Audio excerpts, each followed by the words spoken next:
More from the Missouri film in terms of what you saw down the stretch? Or?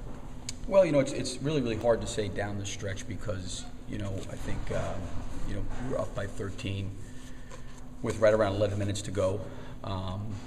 There was, a lot of missed free throws, front ends of one-on-ones that hurt us, that we left basically 6 points out there potentially.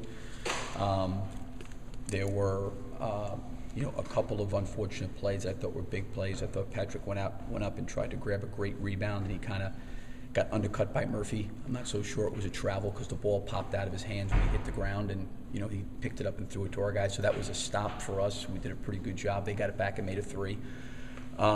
Defensively, we did have 3 breakdowns I thought we needed to do a better job on Pressey. Twice kind of coming down the lane.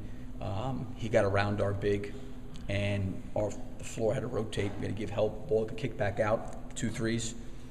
And then we had one where Mike Frazier, kind of came a little bit too far off Jabari Brown, and he knocked down one. So that stretch there, like probably right around the 7-minute mark on, they knocked down 3 threes, and we actually did a pretty good job, I thought, for most of the game guarding the 3-point line. And then I thought offensively, at times we got a little bit stagnant. We needed to do a better job of getting a piece of the paint than we did. I think our guys have been around long enough; they understand teams are going to make runs at them.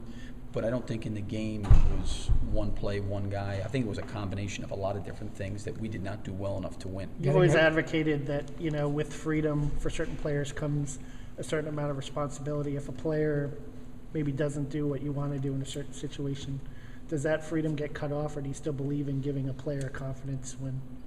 I mean, if you're talking about Kenny, no. I mean, that's not going to happen for me with him. I mean, I've got a lot of confidence in him. Kenny's a coachable guy that needs to learn. In those situations, there are shot clock situations that the ball could potentially get thrown to you with 2 or 3 seconds on the clock, and you're really caught in a bad situation. When he got the ball, there was about 9-10 seconds. There was enough to kind of try to create some movement towards the basket to try to get the floor to rotate. I thought Scotty on the play gave it up a little bit too early. I thought he had a chance to drive the ball like we wanted to because Bowers came over and helped. And then right as he pulled back to take Patrick Rowland to the basket, that was about the time Scotty threw it across the floor to Kenny, and he probably should have kept going. So there's something both of those guys can learn there. As a player at the end of the game like that, when the clock is winding down, having awareness of how much time is on there, what needs to be done. When Kenny caught the ball, Murphy was in the right corner. The play would have been for him to take it and drive it right, at least towards the basket, to create some help or some penetration or try to get to the rim.